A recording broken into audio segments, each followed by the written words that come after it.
veçanë zënë edhe represalet e masakrat sërbe në lumë në nëntor 1912 deri 1921. Qish para shpalljes pa marsis, fqinjit tanë si të më sërbët dhe grekët i këshin vënë syrin Shqipërisë për ta caktuar e ndarë midis tyre.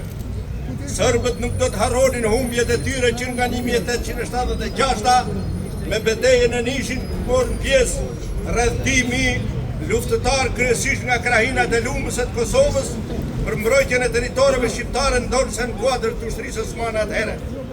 Shumë dëshmorë prej rreth 600 vetash ranë në këtë betejë duke shpartalluar armatën serbe. Aq më tepër Serbia nuk do të harronte shpartallimin e ushtrisë tyre në betejën e Kolesianit me 15 deri 18 nëntor 1912, çka është simbolizuar e përjetësuar me këngën si himn që i kushtohet kësaj betejë. Ajo betejë dhe angazhimi i lunjonëve e i dibranëve do të bëhej pengesa kryesore për ndalimin e forcave serbe drejt Durrësit në prag të shpalljes pavarësisë. Sipas dëshmitarit, sekretarit Ministrisë Serbe Stretren Drashki, mbreti i Serbisë e konsideronte Shqipërinë si thembra e akilit të Serbisë. Ndaj nisur nga paranoja dhe interesi i tyre, duke marrë mbi vete hakmarrjen makabre, do t'i vërsuleshin Shqipërisë dhe veçanërisht trevave të lumës me gjithë armatimin e tyre si artilleri me bomba, pushka, bajoneta për të çfarosur popullsinë aty në zonave. Kjo ndeshje e luftë për jetë vdekje u vijuar nga vjeshte e 1912 deri 1921, kur ata do të shporreshin përfundimisht nga trojët shqiptare.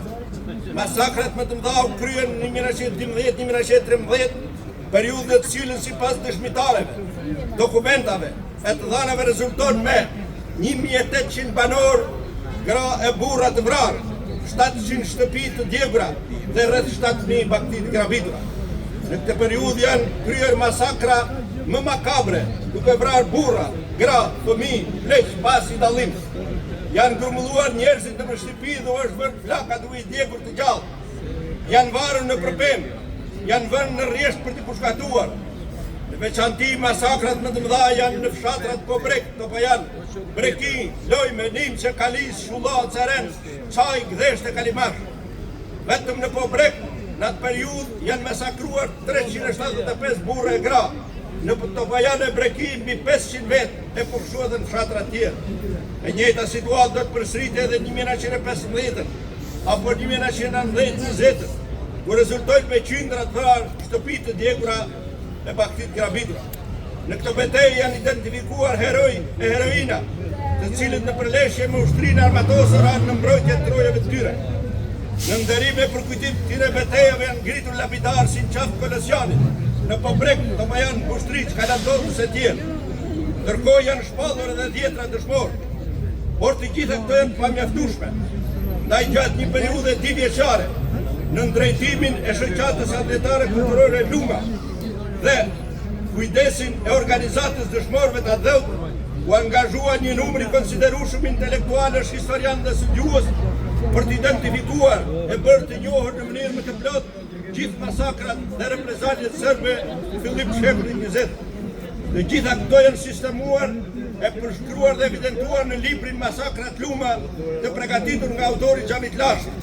E në këtë kuadër janë propozuar për të shpallur dëshmorë të adhëut 803 burre e gratë masakruar në këtë periudhë nga forcat barbare, si dhe 17 fshatra martire të djegura e të shkatruar.